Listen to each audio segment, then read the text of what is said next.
बैठी हुई साध संगत जी पहला फतेह बुलाइए। वाहिगुरू जी का खालसा, वाहिगुरू जी की फतेह।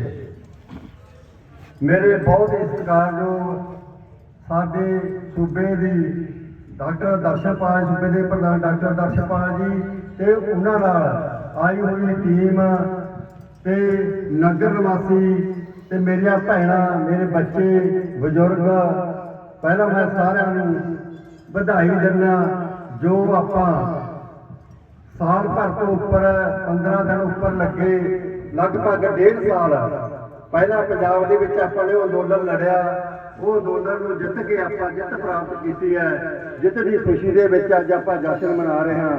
ਉਹਦੀਆਂ मैं तुहानूं ਵਧਾਈਆਂ दिंदा ते तुहाडा धन्नवाद भी करदा इस नगर का खास करके, क्योंकि इस नगर ने इस अंदोलन के विच बहुत बड़ा हिस्सा पाया है ते इस इलाके ने भी बहुत बड़ा हिस्सा पाया।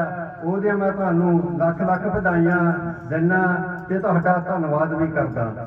ਅੱਗੇ ਜੇ ਤੁਹਾਡੇ ਏਕੇ ਦੇ ਨਾਲ ਅਸੀਂ ਕਿਸ ਤਰ੍ਹਾਂ ਇਥੋਂ ਭ੍ਰਿਸ਼ਟਾਚਾਰ ਜਿਹੜਾ ਹੈ ਖਤਮ ਕਰ ਸਕਦੇ ਹਾਂ।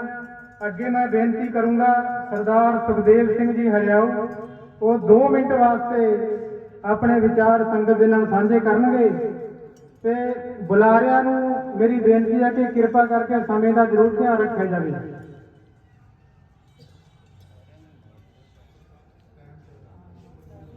ਵੱਖ-ਵੱਖ ਪਿੰਡਾਂ ਤੋਂ ਮੇਰੇ ਕਿਸਾਨ ਵੀਰ ਅੱਜ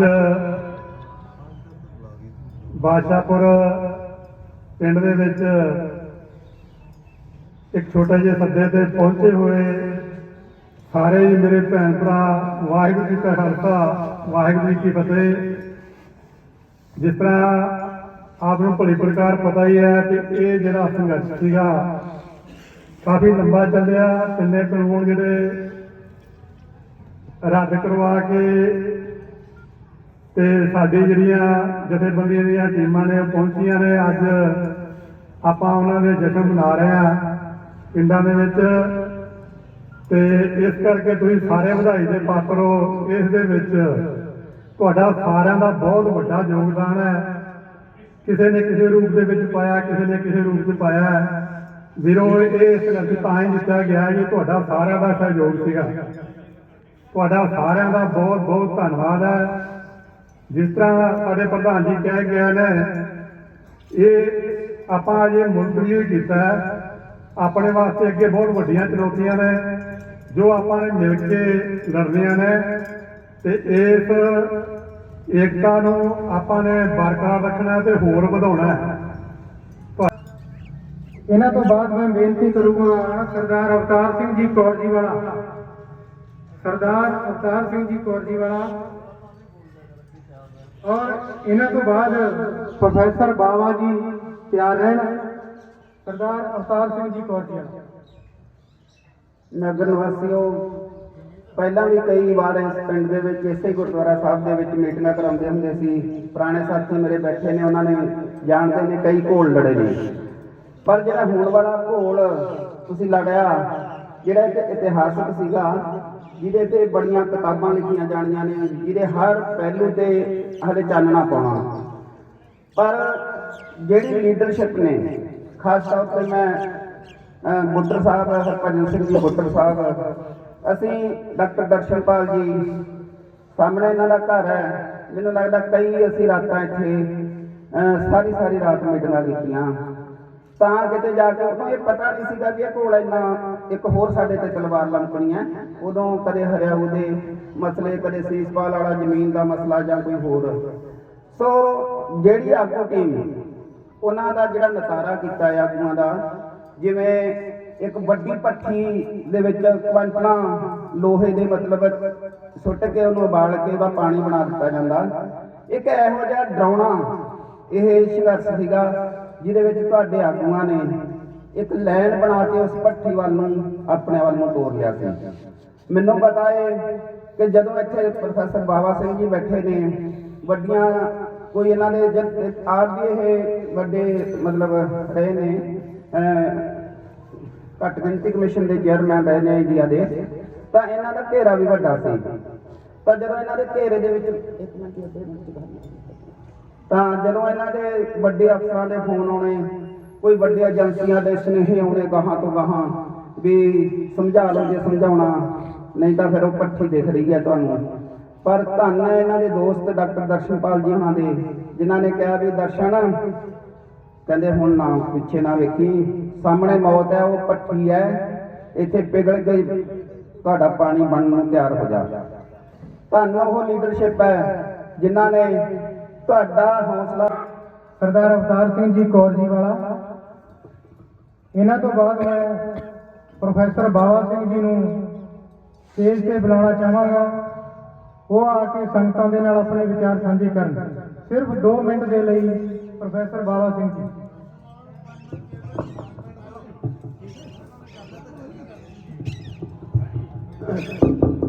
ਗੁਰੂ ਪਿਆਰੀ ਸਾਧ ਸੰਗਤ ਜੀ, ਵਾਹਿਗੁਰੂ ਜੀ ਕਾ ਖਾਲਸਾ, ਸ੍ਰੀ ਵਾਹਿਗੁਰੂ ਜੀ ਕੀ ਫਤਿਹ। ਤੁਸੀਂ ਮੈਂ ਕਹਾਂਗਾ ਕਿ ਭਾਗਾਂ ਵਾਲੇ ਹੋ ਕਿ ਇਸ ਕਿਸਾਨ ਅੰਦੋਲਨ ਦੀ ਜਿੱਤ ਤੋਂ ਬਾਅਦ ਜਦੋਂ ਕਿ ਪੰਜਾਬ ਦੇ ਬਹੁਤ ਤਕਰੀਬਨ ਸਾਰੇ ਪਿੰਡਾਂ ਦੇ ਵਿੱਚ ਹੀ ਬੜਾ ਖੁਸ਼ੀ ਦਾ ਮਾਹੌਲ ਹੈ, ਜੋਸ਼ ਵਾਲਾ ਮਾਹੌਲ ਹੈ।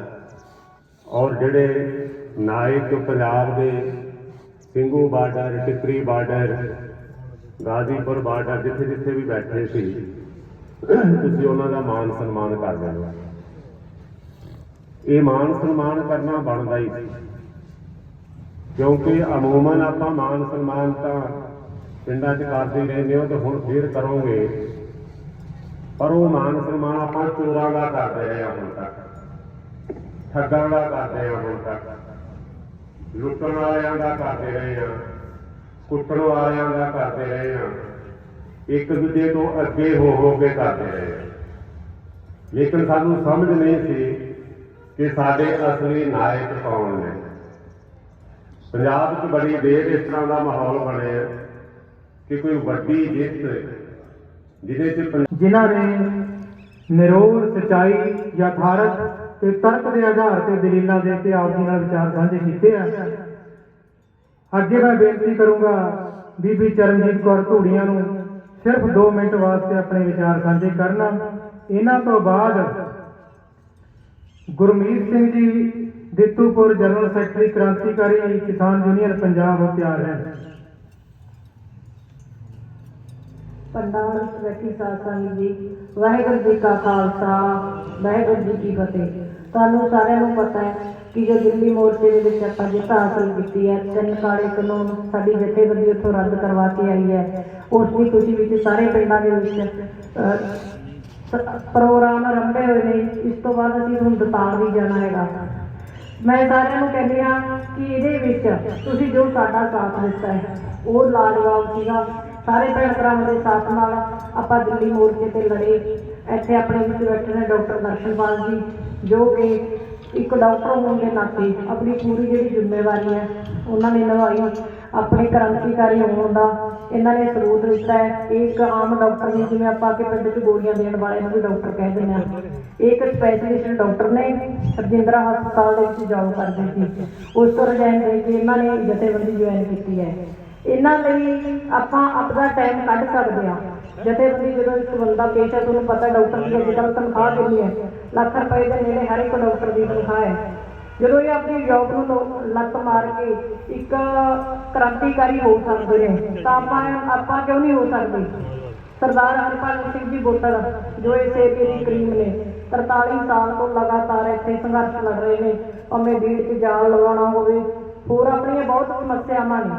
ਇਹ ਸਮੱਸਿਆਵਾਂ ਆਪਣਾ ਪਾਰਟੀਆਂ ਦੇ ਪਿੱਛੇ ਲੜ ਕੇ ਨਹੀਂ ਹੱਲ ਹੋਣੀਆਂ। ਲੁਟੇਰੀਆਂ ਪਾਰਟੀਆਂ ਜੋ ਹੁਣ ਤੱਕ ਰਾਜ ਕਰਦੀਆਂ ਰਹੀਆਂ ਨੇ, ਇੱਕ ਦਿਨ ਆਪਾਂ ਨੂੰ ਜਥੇਬੰਦ ਹੋਣਾ ਪਊਗਾ। ਹਰਪਾਲ ਸਿੰਘ ਬੁੱਟਰ ਆਪਣੇ ਏਰੀਏ ਦੀ ਮਿਸਾਲ ਨੇ। ਕਿਹੜੀਆਂ ਜੰਗਾਂ ਇਹਨਾਂ ਨੇ ਲੜੀਆਂ ਨੇ। ਹੁਣ ਆਪਾਂ ਨੂੰ ਯੂਰੀਏ ਦੀ ਹਰ ਇੱਕ ਬੰਦੇ ਨੂੰ ਜ਼ਰੂਰਤ ਹੈ। ਕੋਈ ਵੀ ਕਹਿੰਦਾ ਕਹਾਉਂਦਾ ਬੰਦਾ ਯੂਰੀਆ ਲੈ ਕੇ ਦਿਖਾ ਦੇ, ਨਹੀਂ ਮਿਲਦਾ। ਪਰ ਜਥੇਬੰਦੀ ਪਰਸੋਂ 2 ਟਰੱਕ ਡਾਕਟਰ ਦਰਸ਼ਨਪਾਲ ਜੀ ਦੇ ਕਹਿਣ ਸੀ ਆਪਣੇ 2 ਸੁਸਾਇਟੀਆਂ ਦੇ ਵਿੱਚ ਕੱਢੇ ਨੇ। 800 ਇੱਕ ਗੱਟਾ ਇੱਕ ਸੁਸਾਇਟੀ ਨੂੰ। ਇਹ ਇਹਨਾਂ ਦੀ ਦੇਣ ਹੈ। ਅੱਗੇ ਵੀ ਆਪਣੀਆਂ ਜਿਹੜੀਆਂ ਕਿਸਾਨੀ ਸਮੱਸਿਆ ਨੇ ਕੋਈ ਲੀਡਰ ਨਹੀਂ ਹੱਲ ਕਰਦਾ। ਮੇਰੇ ਤੋਂ ਲਿਖਿਆ ਲਓ, ਕੋਈ ਲੀਡਰ ਹੱਲ ਨਹੀਂ ਕਰਦਾ। ਇਹ ਜਥੇਬੰਦੀ ਹੀ ਕਰਨਗੀਆਂ। ਸੋ ਮੈਂ ਸਾਰਿਆਂ ਨੂੰ ਕਹਿਣਾ ਚਾਹੁੰਦੀ ਹਾਂ ਕਿ ਸਾਰੇ ਭੈਣ ਭਰਾ ਇਹਨਾਂ ਦਾ ਸਾਥ ਦਿਓ, ਸਾਡਾ ਸਾਥ ਦਿਓ। ਜੇ ਆਪਾਂ ਨੇ ਕੁਛ ਹਾਸਲ ਕਰਨਾ, ਆਪਾਂ ਸਭ ਤੋਂ ਪਛੜੇ ਹੋਏ ਹਾਂ, ਕਿਉਂਕਿ ਆਪਾਂ ਘੱਗਰ ਨਹੀਂ ਮਾਰਦੇ ਹਾਂ। ਆਪਣਾ ਕਿਸੇ ਲੀਡਰ ਨੇ ਕੁਛ ਨਹੀਂ ਸਵਾਰਨਾ। ਆਪਾਂ ਇਹਨਾਂ ਦਾ ਵੱਧ ਤੋਂ ਵੱਧ ਸਾਥ ਦੇ ਕੇ ਇੱਕ ਜਥੇਬੰਦੀ, ਮਜ਼ਬੂਤ ਜਥੇਬੰਦੀ ਕਰੀਏ। ਵਾਹਿਗੁਰੂ ਜੀ ਕਾ ਖਾਲਸਾ, ਵਾਹਿਗੁਰੂ ਜੀ ਕੀ ਫਤਿਹ। ਇਹ ਜੋ ਬੇਨਤੀਆਂ ਕਰਕੇ ਵਾਹਿਗੁਰੂ ਜੀ ਕਾ ਖਾਲਸਾ, ਵਾਹਿਗੁਰੂ ਜੀ ਕੀ ਫਤਿਹ। ਬਹੁਤ ਬਹੁਤ ਧੰਨਵਾਦ ਜੰਗ ਸਿੰਘ ਜੀ ਦਾ। ਮੈਂ ਬੇਨਤੀ ਕਰੂੰਗਾ ਹਰਭਜਨ ਸਿੰਘ ਜੀ ਬੁੱਟਰ ਸਾਹਿਬ।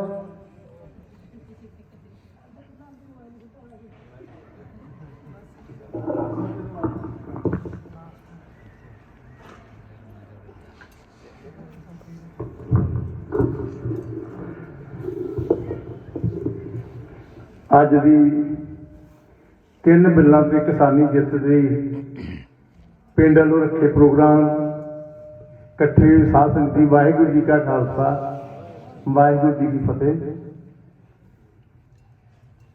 ਡਾਕਟਰ ਸਾਹਿਬ ਉਹਨਾਂ ਦੀ ਟੀਮ ਦੇ ਨਾਲ ਬਿਨਾਂ ਸ਼ੱਕ ਇੱਕ ਕ੍ਰਾਂਤੀਕਾਰੀ ਕਿਸਾਨ ਯੂਨੀਅਨ ਦਾ ਆਗੂ ਹੋਣ ਦੇ ਨਾਤੇ ਮੇਰਾ ਵੀ ਪਿੰਡ ਵਾਲਿਆਂ ਨੇ ਸਵਾਗਤ ਕੀਤਾ। ਪਰ ਇਹ ਧੰਨਵਾਦ, ਪਰ ਮੈਂ ਇੱਕ ਪਿੰਡ ਦਾ ਵੀ ਆਂਗਾ, ਇਸ ਕਰਕੇ ਪਿੰਡ ਵੱਲੋਂ ਮੈਂ ਡਾਕਟਰ ਸਾਹਿਬ ਹੋਣਾ ਦਾ, ਪਟੇੜੀ ਸਾਹਿਬ ਨੇ, ਬਾਈ ਜੀ ਆ ਸਾਡੇ, ਪਿਆਰ ਨਾਲ ਉਹਨੂੰ ਬਾਈ ਜੀ ਕਹਿੰਦੇ, ਗੁਰਮੀਤ ਦੱਤੂਪੁਰ ਵੈਸੇ ਉਹਨਾਂ ਦਾ ਪਿੰਡ ਆ, ਪਟੇੜੀ ਸਾਹਿਬ, ਅਵਤਾਰ ਕੌਰ ਜੀ ਆ, ਤੇ ਬਾਕੀ ਜਿਹੜੇ ਆ ਉਹਨਾਂ ਦਾ ਅਸੀਂ ਆਪਣੇ ਨੂੰ ਤਹਿ ਦਿਲੋਂ, ਜੇ ਕੋਈ ਨਾਮ ਨਹੀਂ ਕੋਈ ਰਹਿ ਜਾਏ, ਉਹਨਾਂ ਦਾ ਧੰਨਵਾਦ ਕਰਦੇ ਹਾਂ। ਮੈਂ ਵੇਖਦਾ ਵੀ ਸਾਡੇ ਪਿੰਡ ਦੇ ਇਲਾਕੇ ਦੇ ਜਿਨ੍ਹਾਂ ਨੇ ਇੱਥੇ ਰੋਲ ਨਿਭਾਇਆ, ਜੇ ਸਾਡਾ ਕੋਈ ਟਾਈਮ ਹੁੰਦਾ, ਕੋਈ ਟਾਈਮ ਨਹੀਂ, 4 ਪ੍ਰੋਗਰਾਮ 3 ਦੇ ਵੀ ਨਹੀਂ। ਤੇ ਉੱਠਾ ਅਸੀਂ ਅੱਜ ਥੋੜਾ ਜਿਹਾ ਚਿਰ ਇਹ ਬਰਾੜ ਸਾਹਿਬ ਉਹਨਾਂ ਦੇ ਨਾਮ ਭੁੱਲ ਗਿਆ, ਬਰਾੜ ਇਹਨਾਂ ਦੇ ਘਰ ਥੋੜੀ ਜਿਹੀ ਹਾਜ਼ਰੀ ਡਾਕਟਰ ਸਾਹਿਬ ਨੇ ਕਿਤੇ ਭਰ ਕੇ ਜਾਣੀ ਹੈ, ਕਿਉਂਕਿ ਇਹਨਾਂ ਹਰਜਿੰਦਰ ਸਿੰਘ ਤੇ ਕਿਉਂਕਿ ਇਹਨਾਂ ਦਾ ਜਿਹੜਾ ਪ੍ਰਾਹੁਣਾ ਉਹਨੇ ਉੱਥੇ ਰੋਲ ਲਖੀਮਪੁਰ ਖੀਰੀ ਵੀ ਖਾਸ ਕਰਕੇ ਦਿੱਲੀ ਵੀ ਉਹਨੇ ਨਿਭਾਇਆ।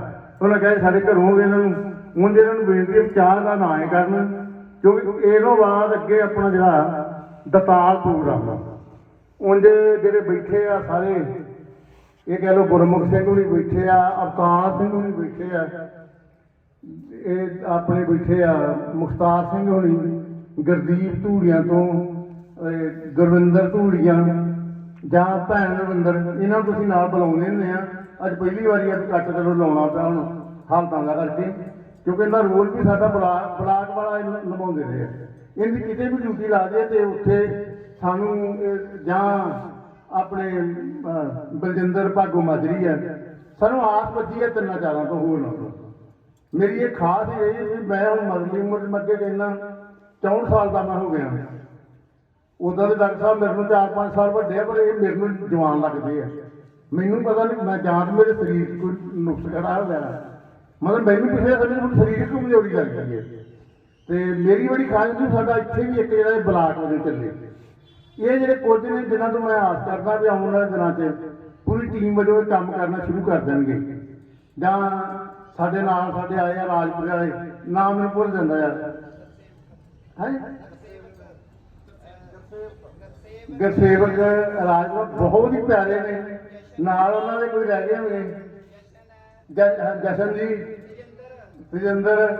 ਮੈਂ ਤਾਂ ਹੀ ਕਹਿੰਦਾ ਵੀ ਜਿਹੜੇ ਸਾਡੇ ਕੋਲ ਸੱਚੀ ਨਹੀਂ ਸਾਨੂੰ ਮਾਣ ਦਿੱਤਾ। ਮੈਂ ਉਸ ਦਿਨ ਪਹਿਲੇ ਦਿਨ ਸੱਚ ਜਾਣਿਓ ਗੱਲਬਾਤ ਡਾਕਟਰ ਸਾਹਿਬ ਵੀ ਕਰਨਗੇ ਆਣ ਕੇ। ਮੈਨੂੰ ਲੱਗਦਾ ਥੋੜੀ ਜਿਹੀ ਡਾਕਟਰ ਸਾਹਿਬ ਆਹ ਚੋਣਾਂ 'ਚ ਗਏ, ਇਹਨਾਂ ਦੀ ਵੀ ਥੋੜੀ ਤੁਸੀਂ ਕਰ ਲਿਓ, ਟਾਈਮ ਥੋੜਾ ਲੱਗੂਗਾ ਬਈ। ਮੈਨੂੰ ਉਸ ਦਿਨ ਇਹ ਸੀਗਾ ਜਿੱਦਣ ਪਿੰਡ ਵਾਲਿਆਂ ਨੇ ਤੈਅ ਕੀਤਾ ਕਿ ਆਪਾਂ ਪ੍ਰੋਗਰਾਮ ਕਰੀਏ, ਮੈਂ ਕਿਹਾ ਵੀ ਡਾਕਟਰ ਸਾਹਿਬ ਉਹਨਾਂ ਦੇ ਰੁਝੇਵੇਂ ਬਹੁਤ ਨੇ, ਪਰ ਵੀ ਮੈਂ ਗੱਲ ਕਰਕੇ ਵੇਖ ਲੈਂਦਾ, ਕਿਉਂਕਿ ਉਹ ਸੱਚੀਓ ਮੈਂ ਤਾਂ ਕਹਿੰਦਾ ਵੀ ਉਹਨਾਂ ਦੀ ਇੰਨੇ ਰੁਝੇਵੇਂ ਨੇ। ਤੇ ਜੇ ਮੈਨੂੰ ਥਕਾਵਟ ਹੁੰਦੀ ਉਹ ਮੇਰੇ ਨੂੰ ਤਾਂ ਕਈ 4 ਗੁਣਾ ਜ਼ਿਆਦਾ ਕੰਮ ਕਰਦੇ ਆ। ਤੇ ਜਿਹੜਾ ਪਿੰਡ ਪੱਧਰ ਤੇ ਪਤਾ ਨਹੀਂ ਵੀ ਕੀ, ਪਰ ਉਹਨਾਂ ਨੇ ਕਿਹਾ ਵੀ ਨਹੀਂ ਵੀ ਜੇ ਤੂੰ ਪਿੰਡ ਤੁਹਾਡਾ ਪਿੰਡ ਵਾਲੇ ਯਾਦ ਕਰਦੇ ਆ, ਅਸੀਂ ਆ ਜਾਵਾਂਗੇ, ਕੋਈ ਗੱਲ ਨਹੀਂ, ਜ਼ਰੂਰ ਆਵਾਂਗੇ। ਚਲੋ ਉਹਦੇ ਨਾਲ ਜੋੜ ਕੇ ਦਤਾਲ ਵਾਲਿਆਂ ਨੇ ਰੱਖ ਲਿਆ ਵੀ ਫਿਰ ਚੱਲ ਸਾਡਾ ਉਹਨਾਂ ਦਾ ਵੈਸੇ 30 ਦਾ ਪ੍ਰੋਗਰਾਮ ਸੀ, ਅੱਜ ਦਾ ਨਹੀਂ ਹੁੰਦਾ, ਉਹਨਾਂ ਨੂੰ ਇਹਦੇ ਨਾਲ ਜੋੜਿਆ। ਸੋ ਮੈਂ ਪਿੰਡ ਵਾਲਿਆਂ ਨੂੰ, ਉਹਨਾਂ ਨੂੰ ਜੇ ਹਾਲਾਤ ਹੁੰਦੇ ਬੁਲਾਉਂਦੇ ਵੀ ਇੱਥੇ ਪਿੰਡ ਵਾਲੇ, ਮੈਂ ਤਾਂ ਉਹਨਾਂ ਨੂੰ ਬੋਲਦੇ ਵੀ, ਕਿਉਂਕਿ ਇੱਥੇ ਵੀ ਲੀਡ ਦੀ ਹਕੀਕਤ ਆ, ਲੀਡਰਸ਼ਿਪ ਵੀ ਲੋਕਾਂ ਤੋਂ ਬਿਨਾਂ ਨਹੀਂ ਗੀ। ਜਿੱਦਾਂ ਮੱਛੀ ਪਾਣੀ ਤੋਂ ਬਿਨਾਂ ਨਹੀਂ ਜੀ ਸਕਦੀ, ਮੱਛੀ ਤੇ ਪਾਣੀ ਦਾ ਮੇਲ ਆ ਨਾ, ਇਸ ਕਰਕੇ ਜਿਹੜਾ ਰੋਲ ਤੁਸੀਂ ਨਿਭਾਇਆ ਇਹ ਵੀ ਬੜਾ ਮਹਾਨ ਰੋਲ ਆ। ਜੇ ਲੀਡਰਸ਼ਿਪ ਨੂੰ ਹੰਗਾਰਾ ਨਾ ਹੋਊਗਾ ਲੋਕਾਂ ਦਾ ਤਾਂ ਘੋਲ ਫੇਲ ਹੋ ਜਾਂਦੇ ਆ। ਲੀਡਰਸ਼ਿਪ ਸਹੀ ਅਗਵਾਈ ਇਮਾਨਦਾਰ ਲੀਡਰਸ਼ਿਪ ਹੋਊਗੀ, ਲੋਕ ਉਹਨੂੰ ਹੰਗਾਰਾ ਦਿੰਦੇ। ਲੋਕਾਂ ਨੂੰ ਪਤਾ ਲੱਗ ਗਿਆ ਨਾ ਵੀ ਲੜਾਈ ਸਾਡੀ ਲੜਾਈ ਹੈ, ਆਗੂਆਂ ਦਾ ਸਾਥ ਦਿੱਤਾ। ਆਗੂਆਂ ਦਾ ਵੱਡਾ ਰੋਲ ਇਹ ਗੱਲ ਠੀਕ ਹੈ, ਉਹਨਾਂ ਨੂੰ ਕਸ਼ਟ ਸਰੀਰਕ ਦੂਜੇ ਜ਼ਿਆਦਾ ਭੋਗਣੇ ਪੈਂਦੇ ਆ। ਤੰਗੀਆਂ ਤਾਂ ਹੈਗੀਆਂ ਨਾ, ਤੁਸੀਂ ਲੜੋਗੇ ਸਮਾਜ 'ਚ ਤੁਸੀਂ ਤੰਗੀਆਂ ਹੀ ਹੈਗੀਆਂ। ਜੇ ਸਮਾਜ ਨੂੰ ਸੁਧਾਰਨਾ, ਮੈਂ ਕੀ ਸੋਚਦਾ, ਗੁਰੂ ਗੋਬਿੰਦ ਸਿੰਘ ਜੀ ਆ ਮਹੀਨਾ ਚੱਲ ਰਿਹਾ ਸਾਹਿਬਜ਼ਾਦਿਆਂ ਦੀ ਸ਼ਹਾਦਤ ਦਾ, ਤੁਸੀਂ ਅੰਦਾਜ਼ਾ ਲਓ ਆਪ 42 ਸਾਲ ਯਾਰ ਉਮਰ, ਮੇਰੀ 64 ਸਾਲ ਹੋ ਚੱਲੀ ਆ 21 ਜਨਵਰੀ ਨੂੰ। 42 ਸਾਲ ਦੀ ਉਮਰ 'ਚ ਤੁਸੀਂ ਅੰਦਾਜ਼ਾ ਲਾਓ ਵੀ ਕਿੰਨੀਆਂ ਵੱਡੀਆਂ ਕੁਰਬਾਨੀਆਂ ਤੇ ਕੀ ਬੀਤੀ ਹੋਗੀ। ਚਾਰੇ ਸਾਹਿਬਜ਼ਾਦਿਆਂ ਦਾ ਤੁਰ ਜਾਣਾ, ਮਾਂ ਦਾ ਤੁਰ ਜਾਣਾ, ਪਿਤਾ ਦੀ ਸ਼ਹੀਦੀ ਹੋ ਜਾਣੀ। ਉਂਝ ਤਾਂ 27 ਆ ਉਹਨਾਂ ਦੀਆਂ। ਇਹਦੇ ਨਾਲ ਕਈ ਵਾਰੀ ਜਦੋਂ ਕਮਜ਼ੋਰ ਵੀ ਪੈਂਦਾ ਫਿਰ ਹੌਸਲਾ ਮਿਲਦਾ। ਸਾਡੇ ਕੋਲ ਤਾਂ ਵਿਰਾਸਤ ਹੈ ਨਾ ਸਾਰਾ ਕੁਝ ਹੀ। ਸਾਡੇ ਕੋਲ ਲੜਾਈ ਦੀ ਆ ਵੀ ਯਾਰ ਅਸੀਂ ਕਿਉਂ ਨਾ ਸਾਡੇ ਵੱਡ ਵਡੇਰਿਆਂ ਤੇ ਆਹ ਕੀਤਾ ਆ, ਅੱਗੇ ਭਗਤ ਸਿੰਘ ਵੀ ਆ, ਦੂਜੇ ਆ। ਸੋ ਮੈਂ ਇਹ ਜ਼ਿਆਦਾ ਇਹਦੇ ਨਾਲ ਹੀ ਤੁਹਾਡੇ ਕੋਲ ਇਹ ਬੇਨਤੀ ਜ਼ਰੂਰ ਕਰਦਾ ਵੀ ਪਿੰਡ ਦੀ ਮੈਂ ਆਸ ਕਰਦਾ ਤੁਸੀਂ ਪਿੰਡ ਵਾਲੇ ਬਹਿ ਕੇ ਭਾਵੇਂ 5 ਮੈਂਬਰਾਂ ਦੀ ਕਮੇਟੀ ਬਣਾਓ ਰੱਖੋ, ਪਰ ਸਰਗਰਮ ਕਮੇਟੀ ਬਣਾਓ ਤੇ ਜੀ ਜਾਨ ਨਾਲ ਕ੍ਰਾਂਤੀਕਾਰੀ ਕਿਸਾਨ ਯੂਨੀਅਨ ਨਾਲ ਜੁੜੋ। ਕੋਈ ਵੀ ਮਸਲਾ ਜੇ ਉਹ ਖੜਾ ਹੋਊਗਾ, ਉਹ ਜਥੇਬੰਦੀ ਆਪਣੀ ਦੇ ਅੰਦਰ ਉਹਦਾ ਜਮਹੂਰੀ ਢੰਗ ਵਾ, ਉੱਥੇ ਬਹਿ ਕੇ ਆਪਾਂ ਗੱਲ ਕਰ ਸਕਦੇ ਹਾਂ। ਪਰ ਇਹਨੂੰ ਜਿੰਦ ਜਾਨ ਨਾਲ ਪਿਆਰ ਕਰੋ, ਕਿਉਂਕਿ ਇਹ ਲੋਕਾਂ ਦੀ ਜਥੇਬੰਦੀ ਹੈ। ਕ੍ਰਾਂਤੀਕਾਰੀ ਕਿਸਾਨ ਯੂਨੀਅਨ ਕਿਸਾਨੀ ਦੀ ਜਿਹੜੀ ਪੀੜਤ ਕਿਸਾਨੀ ਆ ਤੇ ਆਮ ਲੋਕਾਂ ਦੀ ਇਹ ਜਥੇਬੰਦੀ ਆ। ਇਹਦੇ ਵਿੱਚ ਮੈਂ ਪਿੰਡ ਨੂੰ ਚਾਹੁੰਦਾ ਵੀ ਕਈ ਵਾਰੀ ਇਹਦੇ 'ਚ ਢਿੱਲ ਪਾਉਣਾ, ਆਉਣ ਵਾਲੇ ਸਮੇਂ 'ਚ ਆਪਣੇ ਅੱਗੇ ਬੜੀਆਂ ਮੰਗਾਵਾਂ ਨੇ। ਇਹ ਲੜਾਈ ਚੱਲਦੀ ਰਹਿਣੀ ਹੈ, ਸਾਡੇ ਮਰ ਜਾਣ ਤੋਂ ਬਾਅਦ ਵੀ ਚੱਲਦੀ ਰਹਿਣੀ ਹੈ। ਜਿੰਨਾ ਚਿਰ ਤੱਕ ਜਮਾਤ ਆ, ਵਿਤਕਰਾ, ਮਨੁੱਖ ਨਾਲ ਧੱਕਾ, ਇਹ ਮਾਹੌਲ ਧੱਕੇ ਦਾ ਵਾ, ਇਹ ਨਹੀਂ ਜਿੰਨਾ ਚਿਰ ਖਤਮ ਹੁੰਦਾ ਉਹਨਾਂ ਤੱਕ ਲੜਾਈ ਜੰਗ ਜਾਰੀ ਰਹਿਣੀ ਹੈ। ਸੋ ਮੈਂ ਬਾਵਾ ਫੇਰ ਵੀ ਗੱਲ ਕਰ ਗਿਆ, ਟਾਈਮ ਮੈਨੂੰ ਘੱਟ ਹੀ ਲੈਣਾ ਚਾਹੁੰਦਾ ਸੀਗਾ। ਮੈਂ ਤੁਹਾਡੇ ਕੋਲ ਸਾਰਿਆਂ ਤੋਂ ਸੱਚੀ ਮੈਨੂੰ ਖੁਸ਼ੀ ਆ, ਤੁਸੀਂ ਸਾਰੇ ਪਿੰਡ ਵਾਲੇ ਜਿਹੜਾ ਇਹ ਉਦਮ ਕੀਤਾ, ਬਹੁਤ ਬਹੁਤ ਮਿਹਰਬਾਨੀ, ਧੰਨਵਾਦ। ਸਰਦਾਰ ਹਰਭਜਨ ਸਿੰਘ ਜੀ ਬੁੱਟਰ ਸਾਹਿਬ ਦਾ, ਔਰ ਇਹਨਾਂ ਤੋਂ ਬਾਅਦ ਸਾਡੇ ਆਗੂ ਡਾਕਟਰ ਦਰਸ਼ਨਪਾਲ ਜੀ ਆਪ ਜੀ ਨਾਲ ਵਿਚਾਰ ਸਾਂਝੇ ਕਰਨਗੇ। ਡਾਕਟਰ ਦਰਸ਼ਨਪਾਲ ਜੀ, ਇਹਨਾਂ ਦਾ ਖੁੱਲ੍ਹਾ ਟਾਈਮ ਆ, ਜਿੰਨਾ ਜੀ ਚਾਹਣ ਵਿਚਾਰ ਕਰ ਸਕਦੇ।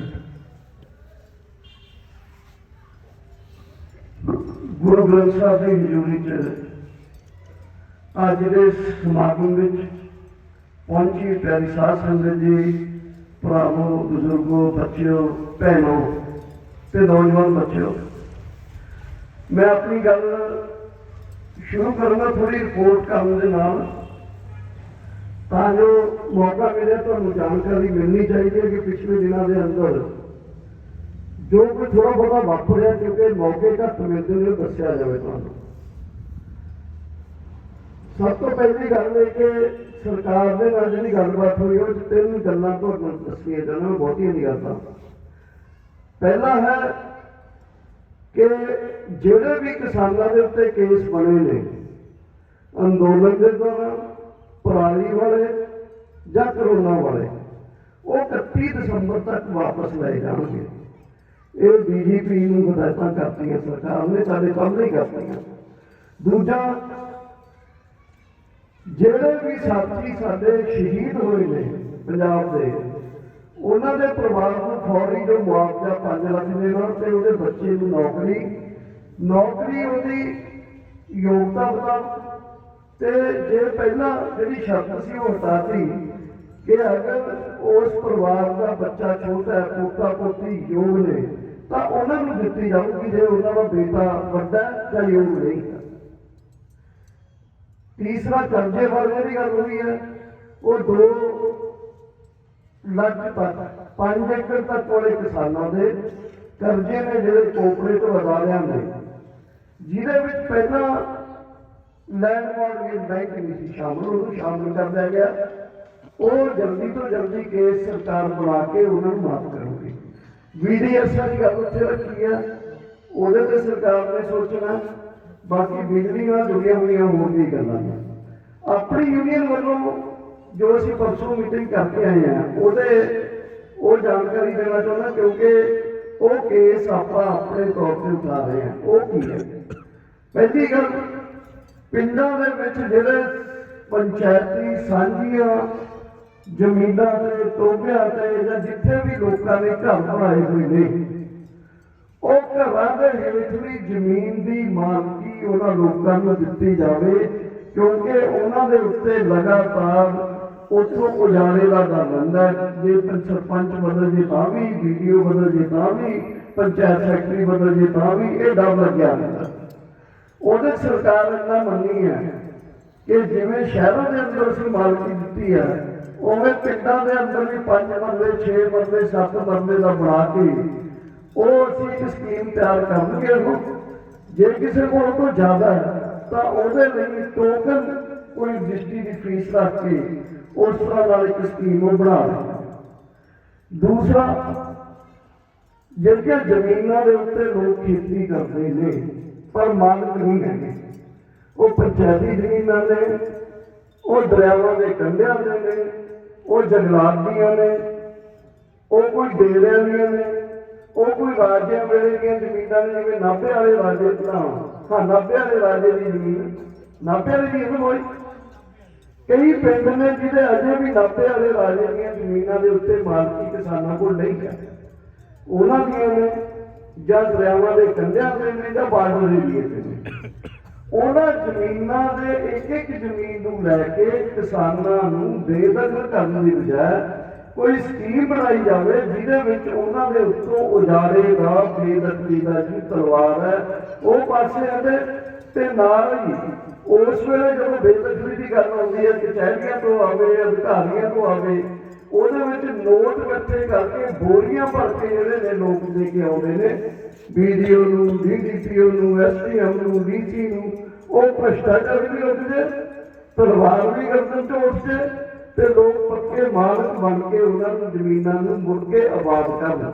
ਅਸੀਂ ਉਹਨੂੰ ਕਿਹਾ ਕਿ ਉਹ ਕਾਸ਼ਤਕਾਰ ਜਿਹੜੇ ਆਬਾਦਕਾਰ ਨੇ, ਇਹ ਸਰਕਾਰ ਦੇ ਨਾਲ ਗੱਲ ਹੋ ਕੇ ਉਹਨਾਂ ਦੇ ਘੱਟੋ ਘੱਟ ਰਾਜੇ ਵਾਲੀ ਜ਼ਮੀਨ, ਸਰਕਾਰੀ ਜ਼ਮੀਨਾਂ, ਇਹਦੇ ਤੇ ਤਾਂ ਵਾਅਦਾ ਕੀਤਾ ਕਿ ਅਸੀਂ ਫੌਰੀ ਸ਼ੁਰੂ ਕਰ ਦਿੰਦੇ ਹਾਂ, ਪਰ ਪੰਚਾਇਤੀ ਜ਼ਮੀਨਾਂ ਵਾਲੇ ਜਿਵੇਂ ਹਰਿਆਣੇ ਵਾਲਿਆਂ ਨੇ ਕੀਤਾ ਸੀ, ਸ਼ਾਇਦ ਤੁਹਾਨੂੰ ਪਤਾ ਨਾ ਹੋਵੇ ਕਿਸੇ ਨੂੰ, ਹਰਿਆਣੇ ਦੇ ਵਿੱਚ ਸਰਕਾਰ ਨੇ ਅਸੈਂਬਲੀ ਦੇ ਵਿੱਚ ਮਤਾ ਪਾਸ ਕੀਤਾ ਸੀ ਕਿ 33 ਸਾਲ ਦੇ ਪੱਤੇ ਦਿੱਤੇ ਜਾਣਗੇ, ਲੇਕਿਨ ਉੱਥੇ ਉਹ ਵੀ ਅਜੇ ਲਾਗੂ ਨਹੀਂ ਹੋਇਆ। ਘਰਾਂ ਵਾਲਾ ਇੱਕ ਹੱਦ ਤੱਕ ਲਾਗੂ ਹੋ ਗਿਆ। ਸੋ ਇਹ ਮੈਂ ਕਰਨਾ ਚਾਹੁੰਦਾ ਕਿ ਅਸੀਂ ਅੰਦੋਲਨ ਤੋਂ ਆ ਕੇ ਜੋ 2 ਮੀਟਿੰਗਾਂ ਕੀਤੀਆਂ ਨੇ ਸਰਕਾਰ ਨਾਲ, ਇੱਕ ਸਾਂਝੀ ਕੀਤੀ ਹੈ, ਇੱਕ ਉਸ ਤੋਂ ਬਾਅਦ ਆਪਣੀ ਯੂਨੀਅਨ ਨੇ ਕੀਤੀ ਹੈ ਆਵਾਜ਼ ਕਰਨ ਵਾਲੀ ਤੇ ਘਰਾਂ ਦੀ ਮਾਲਕੀ ਵਾਲੀ, ਤੇ ਨਾਲ ਇੱਕ ਜਿਹੜਾ ਇੱਥੇ ਨਿਕਲ ਰਿਹਾ ਆਪਣਾ ਬਾਈਪਾਸ 24 ਪਿੰਡਾਂ ਦਾ, ਉਹ 24 ਪਿੰਡਾਂ ਦੇ ਮਸਲੇ ਦੇ ਉੱਤੇ ਵੀ ਆਪਾਂ ਨੇ ਸਰਕਾਰ ਨੂੰ ਜ਼ਮੀਨ ਦਾ ਮੁਆਵਜ਼ਾ ਠੀਕ ਦੇਣ ਲਈ ਕਿਹਾ। ਸੋ ਇਹ ਜਿਹੜੀ ਗੱਲ ਮੈਂ ਤੁਹਾਡੇ ਨਾਲ ਪਹਿਲਾਂ ਰਿਪੋਰਟ ਕਰਨਾ ਚਾਹੁੰਦਾ ਸੀ। ਅੱਗੇ ਕਿਉਂਕਿ ਤੁਸੀਂ ਸਾਨੂੰ ਬੁਲਾਇਆ, ਸਨਮਾਨ ਕੀਤਾ, ਗਲਾ ਛਾੜ ਪਾਏ ਨੇ, ਇਹਦੇ ਲਈ ਮੈਂ ਤੁਹਾਡਾ ਸਮੁੱਚੇ ਪਿੰਡ ਨਿਵਾਸੀਆਂ ਦਾ, ਇਲਾਕਾ ਨਿਵਾਸੀਆਂ ਦਾ ਬਹੁਤ ਬਹੁਤ ਧੰਨਵਾਦ ਕਰਦਾ ਕਿ ਤੁਸੀਂ ਆਪਣੀ ਕ੍ਰਾਂਤੀਕਾਰੀ ਕਿਸਾਨ ਯੂਨੀਅਨ ਦੇ ਨੁਮਾਇੰਦਿਆਂ ਨੂੰ ਇੱਕ ਮਾਣ ਬਖਸ਼ਿਆ, ਉਹਨਾਂ ਦਾ ਸਨਮਾਨ ਕੀਤਾ। ਪਰ ਇੱਕ ਗੱਲ ਮੈਂ ਕਹਿਣੀ ਚਾਹੁੰਦਾ ਕਿ ਇਹ ਅੰਦੋਲਨ ਜੋ ਹੈ, ਜਿਹਦੇ ਵਿੱਚ 19 ਨਵੰਬਰ ਨੂੰ ਮੋਦੀ ਸਾਹਿਬ ਨੂੰ 3 ਕਾਨੂੰਨ ਵਾਪਸ ਲੈਣੇ ਪਏ ਨੇ, ਇਹ ਅੰਦੋਲਨ ਦਾ ਜਵਾਬ, ਇਸ ਅੰਦੋਲਨ ਦੀ ਤਾਕਤ, ਇਸ ਅੰਦੋਲਨ ਦਾ ਤਿੱਖਾਪਣ, ਇਸ ਅੰਦੋਲਨ ਦੀ ਲਗਾਤਾਰਤਾ, ਇਸ ਅੰਦੋਲਨ ਦੀ ਏਕਤਾ, ਇਸ ਅੰਦੋਲਨ ਦਾ ਖਾੜਕੂਪੁਣਾ, ਇਸ ਅੰਦੋਲਨ ਦਾ ਸ਼ਾਂਤੀਪੂਰਵਕ ਰਹਿਣਾ, ਇਹ ਸੰਭਵ ਨਹੀਂ ਸੀ ਅਗਰ ਸਭ ਤੋਂ ਵੱਧ ਸ਼ਮੂਲੀਅਤ ਪੰਜਾਬ ਅਤੇ ਹਰਿਆਣੇ ਦੇ ਲੋਕਾਂ ਦੀ ਨਾ ਹੁੰਦੀ ਤਾਂ। ਯਾਨੀ ਮੈਨੂੰ ਯਾਦ ਆ, ਤੁਸੀਂ ਵੀ ਯਾਦ ਕਰੋ ਥੋੜਾ ਜਿਹਾ, ਜਦੋਂ ਅਸੀਂ ਪੰਜਾਬ 'ਚੋਂ ਅੰਦੋਲਨ ਸ਼ੁਰੂ ਕੀਤਾ ਤਾਂ ਸ਼ੁਰੂ ਦੇ ਤੁਸੀਂ ਆਪਣੇ ਪ੍ਰੋਗਰਾਮ ਦੇਖੋ, ਜਦੋਂ ਆਪਾਂ ਨੇ ਟਰੈਕਟਰ ਲੈ ਕੇ ਵੱਡੇ ਵੱਡੇ ਮੁਜ਼ਾਹਰੇ ਕਰਕੇ ਆਪਾਂ MLA MPਆਂ ਦੇ ਦਫ਼ਤਰਾਂ ਅਤੇ ਘਰਾਂ ਤੱਕ ਬਹੁਤ BJP ਭਾਰਤੀ ਜਨਤਾ ਪਾਰਟੀ ਦੇ ਚੁਣੇ ਹੋਏ ਨੁਮਾਇੰਦਿਆਂ ਤੇ ਉਹਨਾਂ ਦੇ ਲੀਡਰਾਂ ਦੇ ਘਰਾਂ ਅਤੇ ਦਫ਼ਤਰਾਂ ਤੱਕ ਵੱਡੇ ਵੱਡੇ ਜਲੂਸ ਲੈ ਕੇ ਗਏ।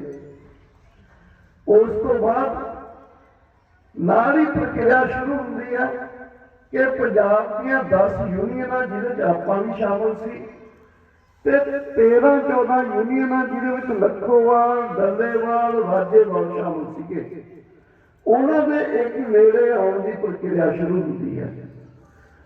ਉਧਰ ਉਹ ਪ੍ਰਕਿਰਿਆ ਸ਼ੁਰੂ ਹੁੰਦੀ ਹੈ, ਉਧਰ ਦੂਜੇ ਪ੍ਰੋਗਰਾਮ ਆਪਾਂ ਕਰਦੇ ਆ ਜਿਹਦੇ ਵਿੱਚ ਨੌਜਵਾਨ ਵੱਡੀ ਗਿਣਤੀ 'ਚ ਪੰਜਾਬ ਦੇ ਮੋਟਰਸਾਈਕਲ, ਕਾਰਾਂ, ਜੀਪਾਂ, ਸਕੂਟਰੀਆਂ ਲੈ ਕੇ ਸਾਰੇ MLA ਤੇ MPਆਂ ਨੂੰ ਚੇਤਾਵਨੀ ਪੱਤਰ ਦੇ ਕੇ ਆਉਂਦੇ ਨੇ।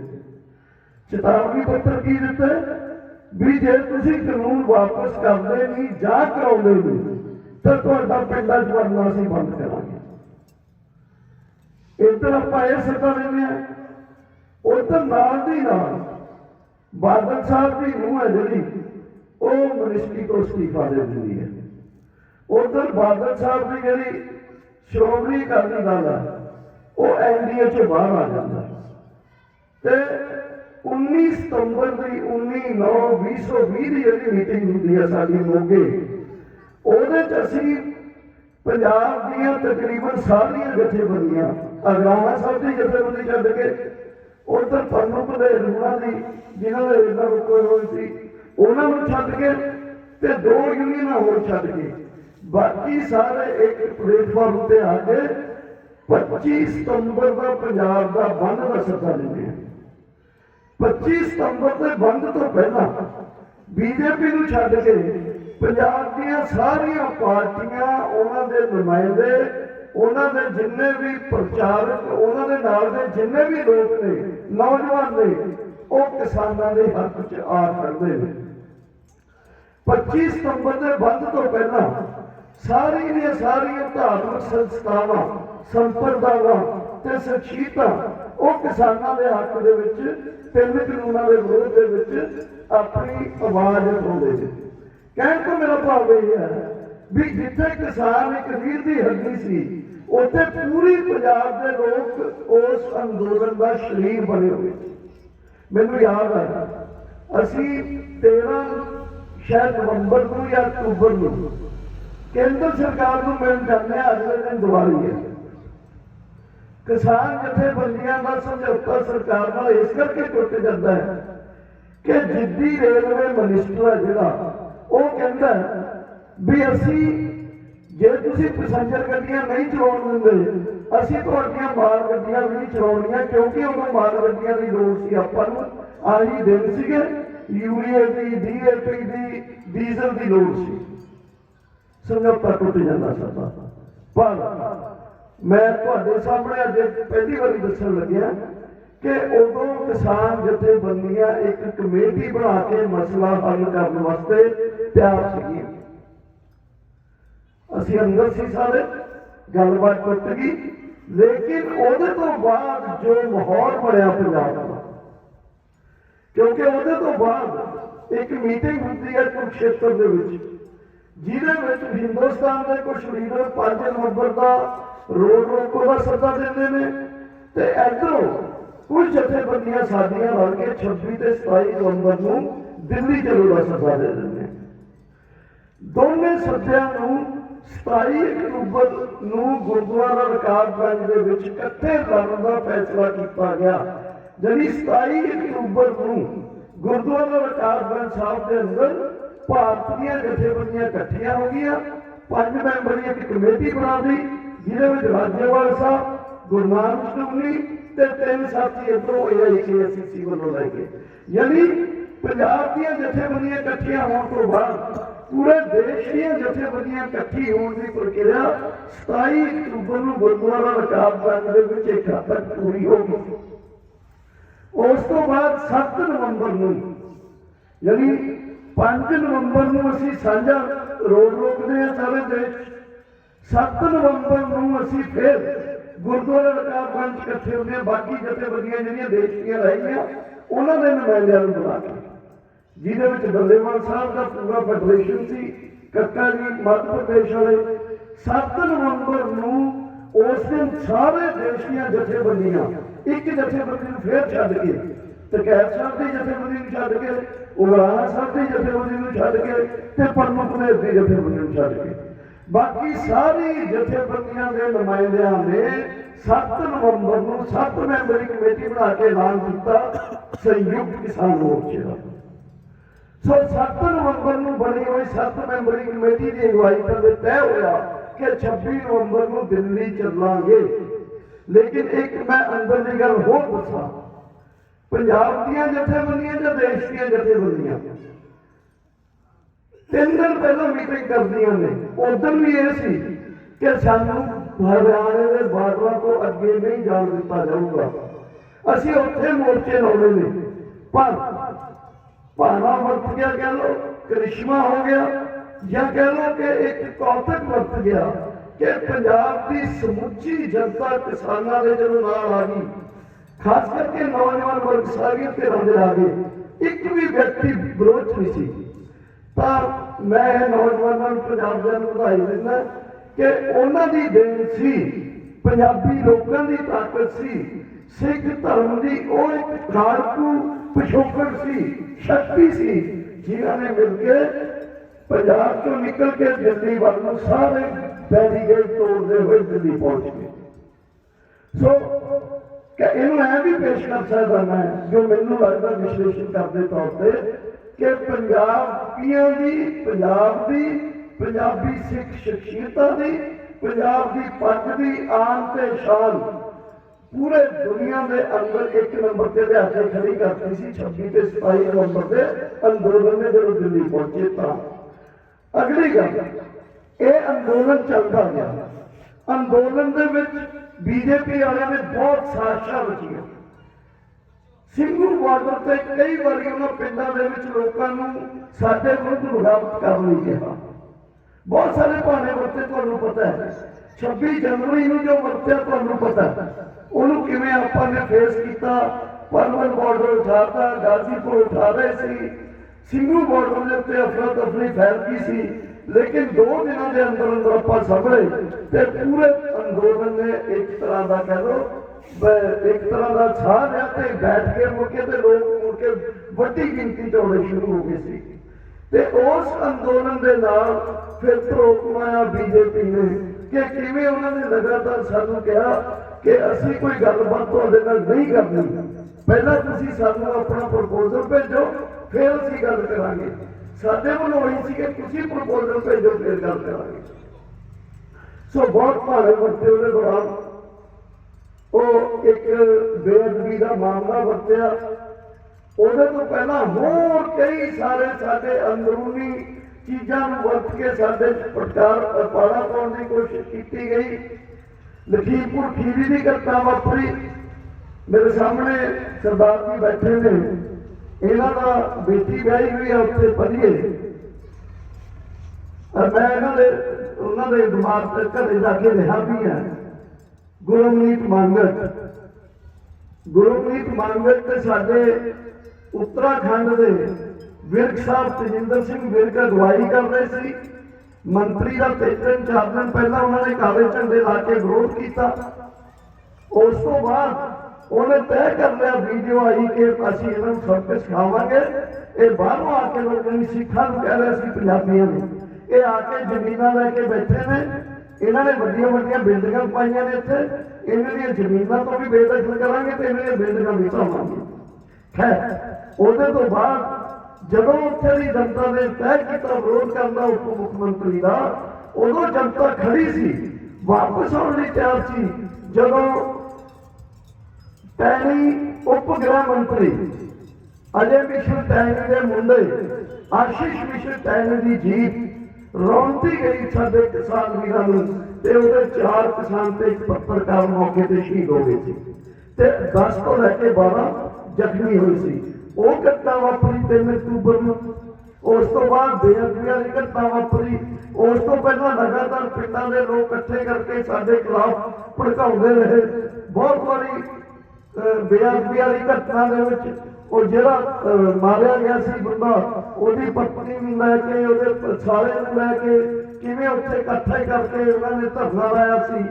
ਜਿਹੜੀ ਹਰ ਕੋਸ਼ਿਸ਼ ਕੀਤੀ ਇਹਨਾਂ ਨੇ ਸਾਡੇ ਵਿਰੁੱਧ ਭੜਕਾਉਣ ਦੀ, ਪਰ ਇਲਾਕੇ ਦੇ ਲੋਕਾਂ ਨੇ, ਕਿਸਾਨ ਜਥੇਬੰਦੀਆਂ ਦੇ ਏਕੇ ਨੇ, ਔਰ ਜਥੇਬੰਦੀਆਂ ਦੇ ਏਕੇ ਦੇ ਵਿੱਚ ਮੈਂ ਤੁਹਾਨੂੰ ਇੱਕ ਹੋਰ ਗੱਲ ਜਾਣਕਾਰੀ ਦੇਣਾ ਚਾਹੁੰਦਾ ਕਿ ਅੰਦੋਲਨ ਦੇ ਸਮੇਂ ਤੇ ਜਾ ਕੇ ਅਸੀਂ ਉੱਥੇ ਇੱਕ ਟੈਂਪਰੇਰੀ ਦਫ਼ਤਰ ਬਣਾਇਆ, ਜਿਹੜਾ ਦਫ਼ਤਰ ਅੰਦੋਲਨ ਦਾ ਪੱਕਾ ਦਫ਼ਤਰ ਬਣ ਗਿਆ। ਅਸੀਂ ਉੱਥੇ ਜਾ ਕੇ, ਤੁਸੀਂ ਸ਼ਾਇਦ ਯਕੀਨ ਨਹੀਂ ਕਰਨਾ ਹੈ, ਅਸੀਂ ਦਿਨੇ ਮੰਤਰੀ ਮੰਡਲ ਨਾਲ ਮੀਟਿੰਗ ਕਰਕੇ ਨਿਕਲੇ ਆ ਤੇ ਸ਼ਾਮ ਨੂੰ ਟਕੈਤ ਸਾਹਿਬ ਉਹਨਾਂ ਨੂੰ ਬੁਲਾ ਕੇ ਉਹ ਮੀਟਿੰਗ ਕਰ ਲਈ ਸੀ।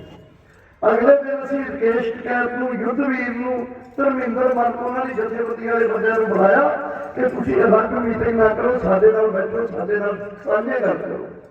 ਅਗਰਾਹਾ ਸਾਹਿਬ ਉਹਨਾਂ ਨੂੰ ਮਿਹਨਤ ਕੀਤੀ ਕਿ ਤੁਸੀਂ ਬੇਸ਼ੱਕ ਧਰਨਾ ਲਾਇਆ ਹੋਇਆ, ਪਰ ਆਓ ਸੰਯੁਕਤ ਕਿਸਾਨ ਮੋਰਚੇ ਦਾ ਸਾਂਝਾ ਹਿੱਸਾ ਬਣ ਕੇ ਆਪਾਂ ਇਕੱਠੇ ਲੜਦੇ ਹਾਂ। ਪੰਨੂ ਪੁਲੇ ਜਿਹੜੀ ਮਜ਼ਦੂਰ ਕਿਸਾਨ ਸੰਘਰਸ਼ ਕਮੇਟੀ ਵਾਲੇ, ਉਹਨਾਂ ਨੂੰ ਸੰਯੁਕਤ ਕਿਸਾਨ ਮੋਰਚੇ 'ਚ ਲਿਆਂਦਾ ਗਿਆ। 26 ਜਨਵਰੀ ਤੋਂ ਬਾਅਦ ਖੈਰ ਹੋਰ ਨਹੀਂ ਆਏ, ਉਹਨਾਂ ਨੂੰ ਲਿਆਉਣ ਤੇ ਲੋਕਾਂ ਦਾ ਵਿਰੋਧ ਸੀ, ਪਰ ਬਾਕੀ ਟਕੈਤ ਸਾਹਿਬ, ਅਗਰਾਹਾ ਸਾਹਿਬ ਦੀ ਜਥੇਬੰਦੀ, ਸਾਰੀਆਂ 550-600 ਜਥੇਬੰਦੀਆਂ ਇਕੱਠੇ ਹੋ ਕੇ ਲੜਦੇ ਰਹੇ। ਤੇ ਇਸ ਲੜਾਈ ਦੇ ਵਿੱਚ ਬਹੁਤ ਵਾਰੀ ਕੋਸ਼ਿਸ਼ ਕੀਤੀ ਸਰਕਾਰ ਨੇ ਕਿ ਉਲਝਾਇਆ ਜਾਵੇ, ਲੜਾਇਆ ਜਾਵੇ। ਬਹੁਤ ਸਾਰੇ ਵਿਸ਼ਲੇਸ਼ਣ, ਇਹ ਵੱਖਵਾਦੀ ਨੇ, ਇਹ ਖਾਲਿਸਤਾਨੀ ਨੇ, ਅੱਤਵਾਦੀ ਨੇ, ਇਹ ਤਾਂ ਅਵਾਰਾ ਲੋਕ ਨੇ, ਮੋਵਾਦੀ ਕਿਹਾ ਗਿਆ, ਇਹ ਮਾਓਵਾਦੀ ਨੇ, ਇਹ ਨਕਸਲਵਾਦੀ ਨੇ। ਕੋਈ ਚੀਜ਼ ਨਹੀਂ ਜਿਹਦੇ ਨਾਲ ਉਹਨਾਂ ਨੇ ਕੋਸ਼ਿਸ਼ ਨਹੀਂ ਕੀਤੀ ਕਿ ਲੋਕਾਂ ਦੇ ਅੰਦਰ ਭੁਲੇਖੇ ਖੜੇ ਕੀਤੇ ਜਾਣ। ਟੀਵੀਆਂ ਦੇ ਅੰਦਰ ਤੁਸੀਂ ਦੇਖਦੇ ਹੋਵੋਗੇ ਕਿ ਪੰਜਾਬ ਦੇ ਬੀਜੇਪੀ ਦੇ ਨੁਮਾਇੰਦੇ ਕੀ ਜ਼ਹਿਰ ਉਗਲਦੇ ਸੀ। ਇਹੀ ਹਰ ਉੱਪਰਲੇ ਪੱਧਰ ਤੇ ਵੀ ਸੀ, ਹਿੰਦੀ ਦੇ ਚੈਨਲਾਂ ਦੇ ਵਿੱਚ ਵੀ। ਪਰ ਫਿਰ ਵੀ ਮੈਂ ਫਿਰ ਕਹਿਣਾ ਚਾਹੁੰਦਾ ਇਹ ਗੱਲ ਕਿ ਇਹ ਏਕਤਾ ਪੰਜਾਬ ਦੇ ਲੋਕਾਂ ਦੀ ਏਕਤਾ ਦਾ ਸਿੱਟਾ ਹੀ ਸੀ।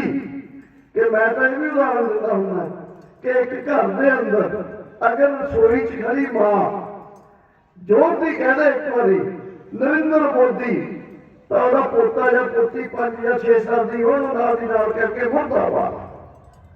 ਜੇ ਬਾਪ ਦਾਦਾ ਕਹਿੰਦੇ ਸੰਯੁਕਤ ਕਿਸਾਨ ਮੋਰਚਾ, ਤਾਂ ਪੋਤਾ ਪੋਤੀ ਕਹਿਣਗੇ ਜਿੰਦਾਬਾਦ। ਇਹ ਜਿਹੜੀ ਲਹਿਰ ਰਸੋਈ ਤੱਕ ਪਹੁੰਚੀ, ਦਾਦਿਆਂ ਪੜਦਾਦਿਆਂ ਤੋਂ ਲੈ ਕੇ ਪੋਤੇ ਪੋਤਰੀਆਂ ਤੇ ਨਾਨੇ ਨਾਨਿਆਂ ਤੋਂ ਲੈ ਕੇ ਦੋਤੇ ਦੋਤਰੀਆਂ ਤੱਕ ਪਹੁੰਚੀ, ਇਹੀ ਏਕਤਾ ਸੀ ਜਿਹਨੇ ਕਿਸਾਨ ਲੀਡਰਾਂ ਨੂੰ ਪਿੱਛੇ ਨਾ ਮੁੜਨ ਲਈ ਮਜਬੂਰ ਕੀਤਾ। ਨਹੀਂ, ਕਿਸਾਨ ਲੀਡਰ ਜਿਹੜੇ ਨੇ ਉਹ ਆਪਣੇ ਆਪ ਕੋਈ ਬਹੁਤ ਵੱਡੀ ਤਾਕਤ ਨਹੀਂ ਹੈਗੇ। ਕਿਸਾਨ ਲੀਡਰਾਂ ਨੂੰ ਲੋਕਾਂ ਦੀ ਤਾਕਤ, ਦੇਸ਼ ਦੇ ਲੋਕਾਂ ਦੀ ਤਾਕਤ, ਉਹਨਾਂ ਦੀ ਏਕਤਾ ਨੇ ਐਸ ਕਿਸਮ ਨਾਲ ਬਲ ਬਖਸ਼ਿਆ, ਤਾਕਤ ਬਖਸ਼ੀ, ਏਕਤਾ ਰੱਖਣ ਲਈ ਮਜਬੂਰ ਕੀਤਾ ਕਿ ਉਹ ਅੰਦਰ ਲੜਦੇ ਵੀ ਸੀ, ਲੇਕਿਨ ਬਾਹਰ ਇਕੱਠੇ ਹੋ ਕੇ ਫਿਰ ਇੱਕ ਸੋਚ ਬੋਲਦੇ ਸੀ, ਜਾਂ ਜਿੱਤ ਕੇ ਜਾਵਾਂਗੇ ਜਾਂ ਲਾਸ਼ਾਂ ਜਾਣਗੀਆਂ, ਜਾਂ ਕਾਨੂੰਨ ਵਾਪਸੀ ਜਾਂ ਘਰ ਵਾਪਸੀ। ਇਹ ਨਾਰਾ ਲੱਗਦਾ ਰਿਹਾ ਤੇ ਆਖਰ 19 ਤਰੀਕ ਨੂੰ ਮੋਦੀ ਸਾਹਿਬ ਨੂੰ ਝੁਕਣਾ ਪਿਆ ਤੇ ਉਹਨੇ ਕਾਨੂੰਨ ਵਾਪਸ ਲੈਣੇ ਪਏ। ਇਹ ਗੱਲ ਅੱਗੇ ਸਾਡੀ ਅੰਦਰੂਨੀ ਗੱਲ ਹੈ ਕਿ 19 ਤੋਂ ਬਾਅਦ ਸਾਡੀਆਂ ਕੁਝ ਜਥੇਬੰਦੀਆਂ ਨੂੰ ਕਾਹਲੀ ਪੈ ਗਈ ਕਿ ਛੇਤੀ ਆਪਾਂ ਧਰਨਾ ਚੱਕੀਏ, ਜਦੋਂ ਕਿ ਘੱਟੋ-ਘੱਟ ਸਮਰਥਨ ਮੁੱਲ ਅਤੇ ਕੇਸਾਂ ਦੀ ਵਾਪਸੀ, ਬਿਜਲੀ ਬਿੱਲ, ਪਰਾਲੀ ਵਾਲੇ ਬਿੱਲ ਦੀ ਹਰ ਇੱਕ ਚੀਜ਼ਾਂ ਉਹਨਾਂ ਨਾਲ ਮਸਲੇ ਹੱਲ ਕਰਾਉਣੇ ਸੀ। ਪਰ ਉੱਥੇ ਵੀ ਮੈਂ ਸ਼ਾਬਾਸ਼ ਦਊਂਗਾ ਹਰਿਆਣੇ ਦੀਆਂ ਯੂਨੀਅਨਾਂ ਨੂੰ, ਪੰਜਾਬ ਦੀਆਂ ਕੁਝ ਜਥੇਬੰਦੀਆਂ ਨੂੰ, ਜਿਹੜੀਆਂ ਅੜ ਕੇ ਖੜੀਆਂ ਕਿ ਜਦੋਂ ਤੱਕ MSP ਤੇ ਸਾਡੇ ਕੇਸਾਂ ਦਾ ਨਿਪਟਾਰਾ ਨਹੀਂ ਹੁੰਦਾ ਉਦੋਂ ਤੱਕ ਅਸੀਂ ਨਹੀਂ ਉੱਠਣਾ ਇੱਥੋਂ। ਤੇ ਅਖੀਰ 19 ਤੋਂ ਬਾਅਦ 9 ਤਰੀਕ ਤੱਕ, ਯਾਨੀ 20 ਦਿਨ ਬਾਅਦ ਤੱਕ ਗੱਲਬਾਤ ਚੱਲੀ। ਉਹਦੇ ਉਹਨਾਂ ਨੇ MSP ਵਾਲੇ ਮਾਮਲੇ ਤਾਂ ਮੀਂਗਣਾ ਪਾ ਕੇ ਦੁੱਧ ਦੇਣ ਵਾਲੀ ਗੱਲ ਕੀਤੀ, ਲੇਕਿਨ ਕੇਸਾਂ ਬਾਰੇ ਕਲੀਅਰ ਕੱਟ ਆਰਡਰ ਕਰਤਾ ਕਿ ਵਾਪਸ ਹੋਣਗੇ। ਪਰਾਲੀ ਵਾਲੇ ਮਾਮਲੇ ਤੇ ਫੈਸਲਾ ਕਰਤਾ ਕਿ ਇਹਦੇ ਪਰਾਲੀ ਵਾਲੇ ਮਾਮਲੇ ਦੇ ਵਿੱਚ ਕਿਸਾਨਾਂ ਦੇ ਕੇਸ ਨਹੀਂ ਹੋਣਗੇ। ਬਿਜਲੀ ਵਾਲੇ ਨੂੰ ਮਿਲ ਤੇ ਕਰਤਾ ਕਿ ਜਦੋਂ ਤੱਕ ਕਿਸਾਨਾਂ ਨਾਲ ਗੱਲ ਹੋ ਕੇ ਇਹ ਬਿੱਲ ਨਹੀਂ ਬਣੂਗਾ ਉਦੋਂ ਤੱਕ ਪਾਰਲੀਮੈਂਟ 'ਚ ਨਹੀਂ ਜਾਊਗਾ। ਸੋ ਇਸ ਅੰਦੋਲਨ ਦੇ ਅੰਦਰ ਕਾਹਲੀ ਪੁਣਾ ਇੱਕੋ ਮੁੱਦੇ ਦੇ ਉੱਤੇ ਕਈ ਲੋਕਾਂ ਨੂੰ ਸੰਤੁਸ਼ਟੀ ਹੋ ਗਈ ਕਿ ਹੁਣ ਚੱਲੀਏ, ਉਹ ਸ਼ਾਇਦ ਸਾਡਾ ਇੱਕ ਨੁਕਸ ਸੀ। ਉਹ ਠੀਕ ਨਹੀਂ ਸੀ, ਪਰ ਫਿਰ ਵੀ ਬਾਕੀ ਜਥੇਬੰਦੀਆਂ ਦੇ ਪ੍ਰੈਸ਼ਰ ਦੇ ਨਾਲ ਕੋਈ ਚੀਜ਼ਾਂ ਬਣਵਾਈਆਂ ਗਈਆਂ ਤੇ ਉਸ ਤੋਂ ਬਾਅਦ ਅਸੀਂ ਪੰਜਾਬ 'ਚ ਆਏ। ਤੁਸੀਂ ਜੋ ਸਾਡਾ ਪੰਜਾਬ ਤੇ ਹਰਿਆਣੇ ਵਾਲਿਆਂ ਨੇ ਸਵਾਗਤ ਕੀਤਾ ਉਹਦੀ ਕੋਈ ਮਿਸਾਲ ਨਹੀਂ ਹੈ। ਮੈਨੂੰ ਯਾਦ ਹੈ ਅਸੀਂ ਜਦੋਂ 11 ਤਰੀਕ ਨੂੰ ਦਿੱਲੀ ਤੋਂ ਚੱਲੇ, ਪਟਿਆਲੇ ਪਹੁੰਚਣ ਤੱਕ ਕੋਈ ਜਗ੍ਹਾ ਨਹੀਂ ਲੁਕ ਕੇ ਆਉਣ ਦੀ ਕੋਸ਼ਿਸ਼ ਕੀਤੀ ਕਿ ਲੋਕ ਘੇਰ ਕੇ, ਬਲਕਿ ਲੰਗਰ ਛਕਣ ਲਈ, ਹਾਰ ਪਾਉਣ ਲਈ, ਫੁੱਲ ਵਰਸਾਉਣ ਲਈ ਲੋਕ ਕਿੰਨੇ ਬਣ ਕੇ ਉਤਾਰਦੇ ਸੀ। ਇਹ ਜਿਹੜੇ ਉੱਥੋਂ ਆਏ ਨੇ ਉਹ ਜਾਣਦੇ ਨੇ। ਹੁਣ ਉਸ ਤੋਂ ਬਾਅਦ ਪੰਜਾਬ ਦੇ ਅੰਦਰ ਕੁਝ ਜਥੇਬੰਦੀਆਂ ਨੇ ਇਹ ਜੋ ਤੈਅ ਕੀਤਾ ਕਿ ਅਸੀਂ ਇਲੈਕਸ਼ਨ ਲੜਨੀ ਹੈ, ਇਹਦੇ ਨਾਲ ਆਪਣੀ ਜਥੇਬੰਦੀ ਕ੍ਰਾਂਤੀਕਾਰੀ ਕਿਸਾਨ ਯੂਨੀਅਨ ਤੇ ਪੰਜਾਬ ਦੀਆਂ ਹੋਰ 14-15 ਯੂਨੀਅਨਾਂ ਸਹਿਮਤ ਨਹੀਂ ਹਨ। ਚਾਹੇ ਉਹ BKU ਡਕਾਉਂਦਾ, ਕਿਰਤੀ ਕਿਸਾਨ ਯੂਨੀਅਨ ਸੰਧੂ ਹੈ, ਕਿਰਤੀ ਕਿਸਾਨ ਯੂਨੀਅਨ ਢੁੱਡੀ ਕੇ ਹੈ, ਡੱਲੇਵਾਲ ਸਾਹਿਬ ਦੀ ਜਥੇਬੰਦੀ ਹੈ, ਉਗਰਾਣਾ ਸਾਹਿਬ ਦੀ ਜਥੇਬੰਦੀ ਹੈ, ਇੱਦਾਂ ਦੀਆਂ ਕਈ ਜਥੇਬੰਦੀਆਂ ਨੇ ਜਿਨ੍ਹਾਂ ਦਾ ਇਹ ਫੈਸਲਾ ਕਿ ਅਸੀਂ ਅੰਦੋਲਨ ਲੜਨਾ। ਅਸੀਂ ਅੰਦੋਲਨ ਨੂੰ ਹਲੇ ਸਸਪੈਂਡ ਕਰਕੇ ਆਏ ਹਾਂ। MSP ਦੀ ਲੜਾਈ ਲੜਨੀ ਹੈ, ਕਰਜ਼ਿਆਂ ਤੋਂ ਮੁਕਤੀ ਦੀ ਲੜਾਈ ਲੜਨੀ ਹੈ, ਖੇਤੀ ਦੇ ਧੰਦੇ ਦੇ ਵਿੱਚ ਆਏ ਸੰਕਟ ਨੂੰ ਹੱਲ ਕਰਾਉਣਾ। ਇਸ ਕਰਕੇ ਜਿਹੜੇ ਲੋਕ ਇਲੈਕਸ਼ਨ ਲੜ ਰਹੇ ਨੇ ਉਹਨਾਂ ਨੂੰ ਸਮਝਾਇਆ, ਬਹੁਤ ਬਹਿਸ ਹੋਈ, ਲੇਕਿਨ ਜਦੋਂ ਕਹਿੰਦੇ ਵੀ ਇੱਕ ਚੀਜ਼ ਤੁਰ ਪਏ, ਮੱਛੀ ਚੱਟ ਕੇ, ਪੱਥਰ ਚੱਟ ਕੇ ਮੁੜਦੀ ਹੈ, ਇਹ ਮੈਨੂੰ ਪੂਰਾ ਯਕੀਨ ਹੈ। ਕਿਉਂਕਿ ਮੈਂ ਉਦਾਹਰਨ ਦੇਣਾ ਚਾਹੁੰਦਾ, ਸ਼ੁਰੂ 'ਚ ਜਦੋਂ ਕਿਸਾਨ ਜਥੇਬੰਦੀਆਂ ਬਣੀਆਂ ਉਦੋਂ ਟਕੈਤ ਸਾਹਿਬ, ਭੁਪਿੰਦਰ ਮਾਨ, ਲੱਖੋਵਾਲ, ਨਜਿੰਦਰ ਸਵਾਮੀ, ਕਾਂਸੀ ਰਾਮ ਨੇ ਬਹੁਤ ਸਾਰੀਆਂ ਜਥੇਬੰਦੀਆਂ ਨੇ ਚੋਣਾਂ ਲੜ ਕੇ ਸਵਾਦ ਦੇਖਿਆ। ਨਾ ਉਹ ਲੀਡਰ ਬਚੇ ਕਿਸਾਨ ਲੀਡਰ, ਨਾ ਉਹਨਾਂ ਨੇ ਯੂਨੀਅਨਾਂ ਬਚੀਆਂ। ਇਹ ਦੂਸਰਾ ਦੌਰ ਹੈ ਜਿਹਦੇ ਵਿੱਚ ਕਿਸਾਨ ਲੀਡਰਾਂ ਨੂੰ, ਕਿਸਾਨ ਜਥੇਬੰਦੀਆਂ ਨੂੰ, ਕਿਸਾਨ ਅੰਦੋਲਨ ਨੂੰ ਸੰਭਾਲਣ ਦੀ ਲੋੜ ਹੈ।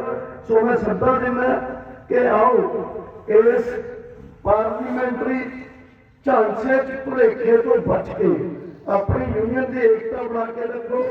ਜੋ ਸਾਡੀ ਸੋਚ ਹੈ ਉਹਨੂੰ ਪੜਾਓ ਕਿ ਜੇ ਕਿਸੇ ਨੇ ਵੋਟ ਪਾਉਣੀ ਹੈ, ਊੜੇ ਨੂੰ, ਆੜੇ ਨੂੰ, ਈੜੀ ਨੂੰ, ਸੱਸੇ ਨੂੰ ਜੀ ਸਦਕੇ ਪਾਓ। ਪਰ ਸਾਡਾ ਲੀਡਰ ਕੋਈ ਨਾ ਇਲੈਕਸ਼ਨ ਲੜੂਗਾ, ਨਾ ਇਲੈਕਸ਼ਨ ਕਿਸੇ ਦੀ ਸਪੋਰਟ ਕਰੂਗਾ, ਨਾ ਕਿਸੇ ਨੂੰ ਸਪੋਰਟ ਕਰਨੀ ਕਰੂਗਾ। ਇਹਦੇ ਨਾਲ ਸਾਡੀ ਏਕਤਾ ਬਚਦੀ ਹੈ, ਅਸੀਂ ਇਕੱਠੇ ਰਹਿੰਦੇ ਹਾਂ। ਨਹੀਂ ਸਾਡੀ ਯੂਨੀਅਨ ਫਟ ਜਾਂਦੀ ਹੈ ਕਈ ਗਰੁੱਪਾਂ ਚੋਣਾਂ ਵੇਲੇ। ਸੋ ਇਹਨਾਂ ਗੱਲਾਂ ਦੇ ਨਾਲ ਮੈਂ ਤੁਹਾਡੇ ਤੋਂ ਆਸ ਕਰਦਾ ਕਿ ਤੁਸੀਂ ਕ੍ਰਾਂਤੀਕਾਰੀ ਕਿਸਾਨ ਯੂਨੀਅਨ ਦੀ ਜੜ੍ਹਾਂ ਨੇ ਜਿਹੜੀਆਂ, ਇਹਦੇ ਬੂਟੇ ਨੂੰ ਆਪਣੇ ਨਾਲ ਦੇ ਪਿੰਡਾਂ ਦੇ ਅੰਦਰ, ਪੂਰੇ ਇਲਾਕੇ ਦੇ ਅੰਦਰ, ਹੋਰ ਦੂਰ ਦੂਰ ਤੱਕ ਲੈ ਕੇ ਜਾਓਗੇ ਤੇ ਇਹਦੀ ਦਿਸ਼ਾ ਦੇ ਵਿੱਚ ਕੰਮ ਕਰਨ ਦੇ ਲਈ ਹਮੇਸ਼ਾ ਤਤਪਰ ਰਹੋਗੇ।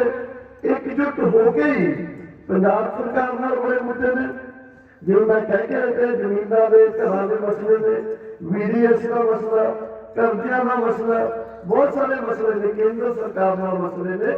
ਸੰਯੁਕਤ ਕਿਸਾਨ ਮੋਰਚਾ ਦੇਸ਼ ਪੱਧਰ ਤੇ ਬਣ ਚੁੱਕਿਆ। 15 ਤਰੀਕ ਨੂੰ ਉਹਦੀ ਮੀਟਿੰਗ ਹੈ, ਉਹਦੇ ਵਿੱਚ ਵੱਡੇ ਫੈਸਲੇ ਲੈ ਕੇ ਅੱਗੇ ਅੰਦੋਲਨ ਚਲਾਉਣ ਦੀਆਂ ਜੇ ਫੈਸਲੇ ਹੋਣਗੇ। ਸੋ ਆਓ ਉਸ ਸੰਯੁਕਤ ਕਿਸਾਨ ਮੋਰਚੇ ਦੀ ਇਕਜੁੱਟਤਾ ਦੀ, ਉਹਦੇ ਸੰਘਰਸ਼ ਦੀ ਕਾਮਯਾਬੀ ਦੀ ਕਾਮਨਾ ਕਰਦੇ ਹੋਏ ਆਪਾਂ ਅੱਗੇ ਵਧੀਏ। ਤੁਹਾਡਾ ਬਹੁਤ ਬਹੁਤ ਧੰਨਵਾਦ। ਵਾਹਿਗੁਰੂ ਜੀ ਕਾ ਖਾਲਸਾ, ਵਾਹਿਗੁਰੂ ਜੀ ਕੀ ਫਤਿਹ।